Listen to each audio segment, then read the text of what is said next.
축구를 사랑하는 사람이라면 대부분 한 번쯤 해봤을 법한 게임 피파 온라인 4. 이 게임을 하면서 내가 쓰면 최고의 선수지만 남이 쓰면 적폐라고 불리는 선수가 있죠. 네, 바로 루드 굴리트입니다. 굴리트는 AC 밀란, 첼시 등에 소속되었던 선수로 종종 말도 안 되는 플레이를 보여주곤 합니다. 그런데 굴리트가 선수 생활을 했을 무렵에는 게임에서도 구현하지 못할 플레이를 했다고 하는데, 골키퍼를 제외한 수비수, 미드필더, 공격수 모든 포지션을 소화할 수 있었던 유틸리티 플레이어의 표본이자 이탈리아 세리에에서 마라도나의 유일한 라이벌이라고 불렸던 1987년 발롱도르 수상자. 자, 그럼 오늘의 축구백과사전 굴리트의 삶 지금 바로 시작하겠습니다. 때는 시간을 거슬러 1962년 9월 1일 네덜란드의 수도이자 최대 도시 암스테르담에서 태어난 루드 굴리트. 남미에 위치한 수리남에서 넘어온 아버지와 박물관을 관리하던 네덜란드인 어머니 사이에서 태어났던 그는 한때 축구 선수였던 아버지의 영향을 받아 어렸을 때부터 공을 가지고 놀았다고 합니다. 그리고 굴리트가 5살이 되던 해 지역 유스팀에 입단해 전문적인 교육을 받게 되었고,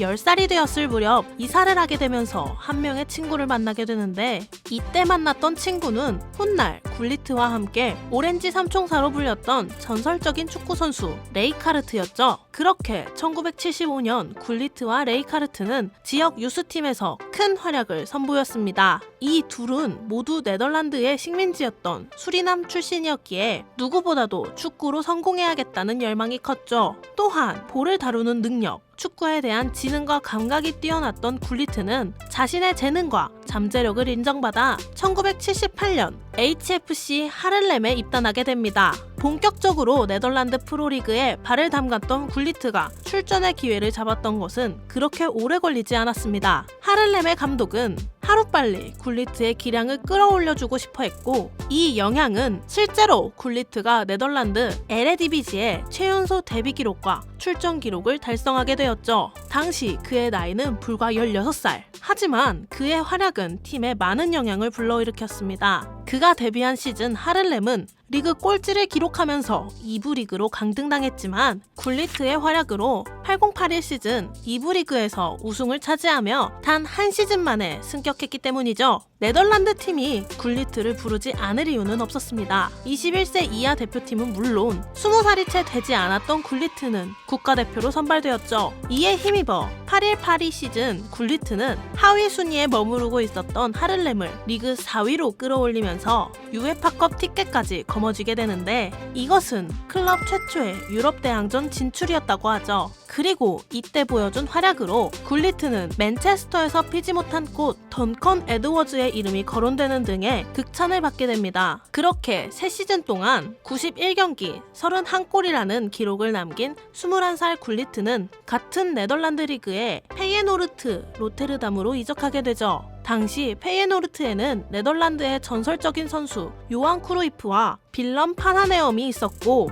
굴리트는 이들과 오랫동안 같이 뛰진 않았지만 이 둘에게서 많은 영향을 받게 됩니다. 일단 8283 시즌 리그와 컵 대회에서 모두 우승을 제패하는 데 성공했고, 1984년에는 네덜란드의 올해의 선수상까지 수상하게 되면서 그의 상징적인 레게머리를 소화해냈죠. 그리고 이때 자신의 데뷔 무대였던 하를렘에선 수비적인 역할이 강조되어 왔었지만 미드필더로 라인을 올려 공격적인 모습을 보여주기 시작했습니다. 그러나 눈부신 활약을 보이고 있던 굴리트를 바라보는 시선이 모두 긍정적이었던 것은 아니었습니다. 팀 내 그리고 관중 등 외부에서 굴리트를 향한 인종차별이 자행되었던 것이었죠. 심지어 비슷한 시기 부상을 당하게 되면서 굴리트의 선수 생활에 첫 위기를 맞게 되었고, 이를 벗어나고자 1985년 이적을 결심하게 됩니다. 굴리트가 향한 클럽은 PSV 아인트호벤. 그가 이곳에서 보여준 활약은 가히 놀라웠습니다. 이적 직후 맞이한 시즌에서 24골로 득점왕에 올랐고 팀이 리그 우승을 하는데 기여했기 때문이었죠. 또한 올해의 선수상을 수상해 상승 기로를 달려 이어진 다음 시즌에도 22골을 몰아치며 리그 2연패와 함께 네덜란드 올해의 스포츠인에 선정되기도 했죠.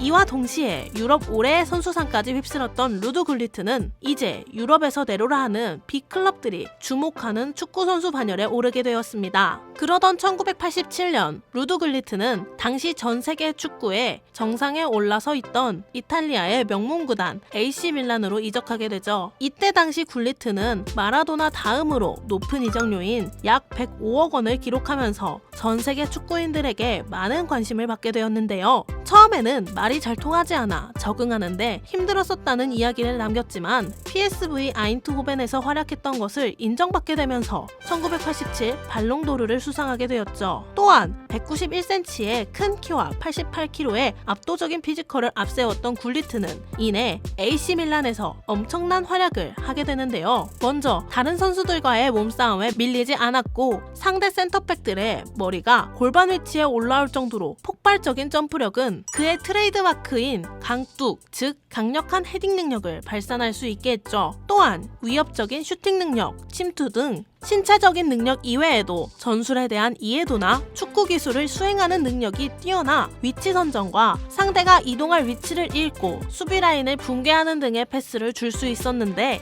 이는 공수할 것 없이 골키퍼를 제외한 모든 포지션에서 수준급 활약을 펼칠 수 있다는 것과 다름없었습니다. 결국 AC 밀란은 리베로, 공격형 미드필더 등으로 활약한 굴리트와 반바스텐, 피에트로 파올로 비르디스를 중심으로 9년 만에 우승컵을 들어올리게 되었죠. 그리고 이어진 87-88 시즌 주로 포워드에서 활동하게 된 굴리트의 활약이 얼마나 대단했는지 당시 세리에에서 마라도나와 비교할 수 있었던 유일한 선수이자 라이벌이라고 불리기도 했습니다. 실제로 마라도나가 활약하고 있는 나폴리와의 경기에서 2경기 연속으로 한 골 1도움을 기록한 굴리트는 AC 밀란이 리그 역전 우승을 차지할 수 있도록 했죠. 하지만 굴리트에겐 부족한 커리어가 하나 있었습니다. 네, 바로 국제대회 우승 경력이었죠. 하지만 이것 또한 이른바 오렌지 삼총사라고 불리는 루드 굴리트, 반 바스텐, 레이카르트의 활약으로 1988년 유로 88에서 우승 트로피에 입을 맞추게 됩니다. 이 대회에서 굴리트는 결승전에서 중요한 골을 기록하는 등의 활약으로 유로 88 베스트 11에 선정되는 등의 영예까지 누리게 되었죠. 이 시즌 발롱도르는 아쉽게도 반 바스텐이 가져가게 되었지만 굴리트는 발롱도르 2위, 레이카르트는 발롱도르 3위에 올라 1988년에 개최된 발롱도르 시상식은 네덜란드의 해가 아니었나 라는 평가가 나오기도 합니다. 그리고 같은 해 AC 밀란은 레이카르트를 영입하면서 국제대회가 아닌 클럽에서 오렌지 삼총사를 완성해 본격적인 전성기의 서막을 알렸죠. 그렇게 1990년 지난 시즌에 이어 오렌지 삼총사를 앞세운 AC 밀란은 유럽의 최정상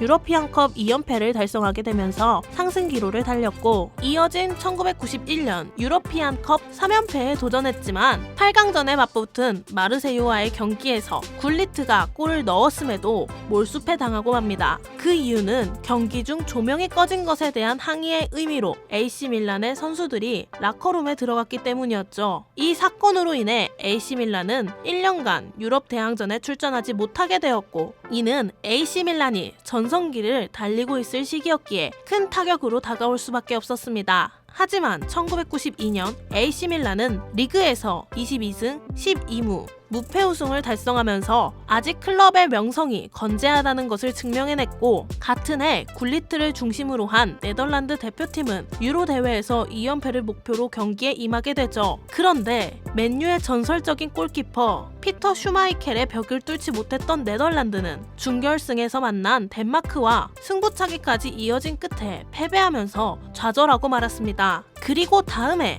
유럽 대항전에서 외국인 선수 3명 이상을 초과할 수 없다는 규정이 생기게 되는데요. 이때 자유분방하고 규율에 지배받는 것을 싫어했던 굴리트는 감독과 잦은 불화 등으로 삼프도리아로 이적을 가기도 하고 국가대표로 뛰지 않겠다는 발표를 하는 등의 논란이 빚어졌죠. 결국 AC 밀란을 떠나게 된 굴리트는 1995년 프리미어리그 첼시로 이적하게 됩니다. 굴리트는 첼시에서 스위퍼 수비수로 활약하게 되었지만 이내 공격적인 모습을 보여주기도 하면서 미드필더로 포지션을 변경했고 실제로 6골을 터뜨리는 등의 활약으로 부진을 겪고 있던 첼시를 FA컵 준결승까지 올려놓기도 했습니다. 그러나 95-96 시즌 중간에 접어들었을 무렵 구단과의 마찰로 감독이 해임되면서 팀은 혼란에 빠지게 되었고 선수로 뛰고 있던 1996년 첼시 올해의 선수 굴리트는 감독으로 승격하게 되죠. 첼시의 지휘봉을 잡게 된 굴리트는